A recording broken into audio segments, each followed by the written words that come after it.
Appeal Court affirms judgment prescribing IPOB. Obi tackles Akande, says EndSARS narrative attempt to rewrite history.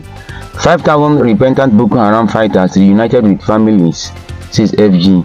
IGP Egbetokun has complete 4 years tenure, federal government clarifies. Summary of the news. The Court of Appeal Abuja Division has affirmed the January 18, 2018 order by Justice Abdul Kafarati of the Federal High Court Abuja proscribing the indigenous people of Biafra IPOB and designating it a terrorist organization.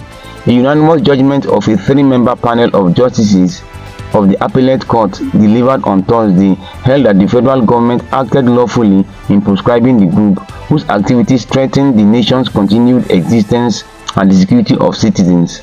Source: Nigerian Tribune.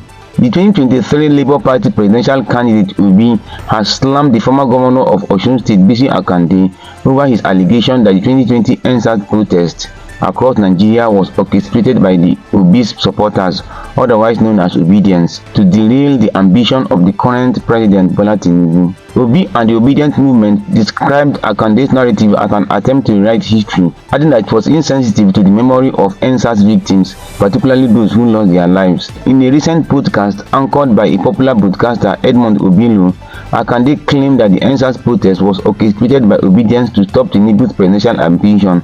But in an interview with our correspondent on Thursday, Obi's media aide Umar Ibrahim tackled Akande, describing his claims as misleading and insensitive to the people who died during the protest. Well, let me be clear, the movement is a grassroots phenomenon that emerged organically, driven by the passion and dedication of Nigerians who are committed to creating a better future for our country. It's a movement that transcends partisan politics and is focused on promoting good governance, accountability, and inclusive development. Source: Punch newspaper. Nigeria's National Counter-Terrorism Center (NCTC) reports that over 5,000 repentant Boko Haram fighters have been successfully reintegrated into society through the federal government's Operation Safe Corridor, the radicalization program.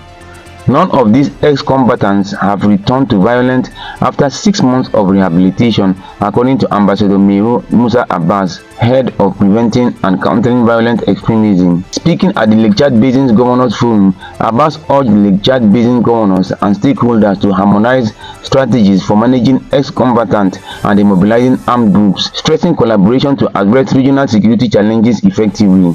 The success of these activities underscores Nigerians' progress in countering violent extremism through rehabilitation and community-based monitoring. Source: Daily Trust. Apparently, in response to the taunting of the Inspector General of Police, IGP Kayode Egbetokun, as illegally occupying the highest police office in the country, the federal government has clarified that the continuous stay in the office of the IGP was legal and lawful.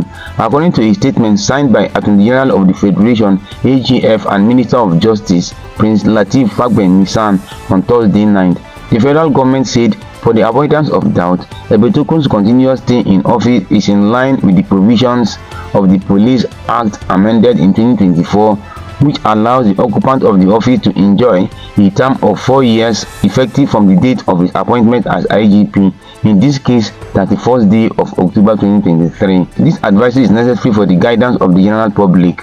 Source: Leadership newspaper. Follow for more. January 31st, 2025.